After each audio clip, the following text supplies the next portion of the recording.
God of War fans are losing their minds, and apparently their dignity, it seems, after a rumored God of War Ragnarok announcement, which was speculated to happen on Thursday, June 30th, 2022, did in fact not happen at all. Rumors about God of War Ragnarok's release date have been going on for a while now, with supposed leakers and, quote, industry insiders, unquote, claiming the game is going to get delayed into 2023. Meanwhile, reporters like Jason Schreier at Bloomberg claim they have internal sources who have assured them Ragnarok is still scheduled to release this year, most likely in November. Things picked up last week when Twitter user The Snitch, who had accurately predicted the Final Fantasy Crisis Core remake earlier this year, posted a tweet suggesting a God of War announcement was going to happen on June 30th. This was echoed by another Twitter user, Robert Serrano, who claimed to have inside knowledge as well, and from there, things started to blow up on social media, with fans eager to confirm details about one of the year's most anticipated games. However, on the 29th, when kind of an event announcement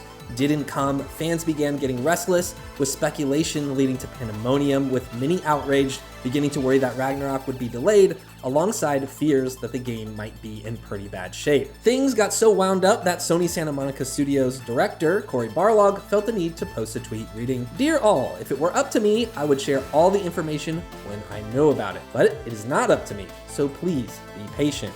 I promise things will be shared at the earliest possible moment they can be. We make games for you.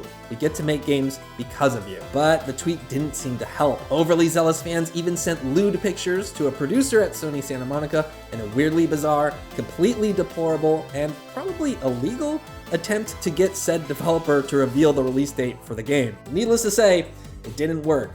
In the maelstrom, Jason Schreier tweeted out, according to his industry sources, that there was indeed originally supposed to be a God of War announcement on the 30th, but it was delayed. He then doubled down that God of War Ragnarok is still on track for a November 2022 release date. Then Cory Barlog confirmed the 2022 launch in another tweet where he was being heckled or harassed really about the release date in kind of another unrelated Twitter thread. A fan demanded to know why the developer wouldn't just confess that Ragnarok was getting delayed, to which Barlog responded, "Because it's not." Needless to say, things have gotten a bit more than unruly, but thank the gods for Cory Barlog, who has been absent from social media for a while, but has now returned with his trusty Twitter axe to chop fools down. Now, before you go and start pontificating about how Sony fanboys or the console gaming community is the worst or most toxic, I implore you to acknowledge that this continues to be an industry-wide issue. Even wholesome PC game makers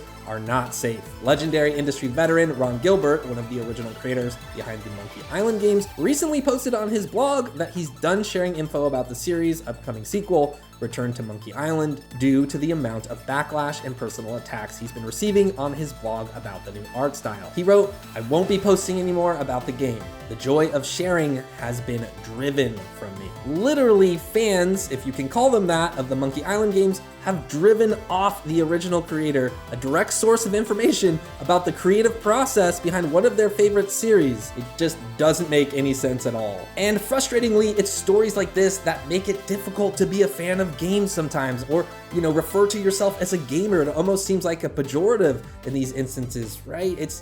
You can't really identify with this culture. There's a lot to talk about there, but essentially, I think video games are awesome. It's okay to kind of love these things and become impassioned by them.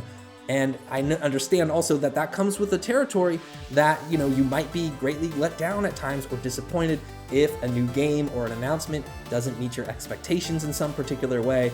I think that's kind of a normal feeling. It's a natural feeling, but to be so angered by it that you're out there harassing the people who make the things that you love is really backwards. It's super toxic.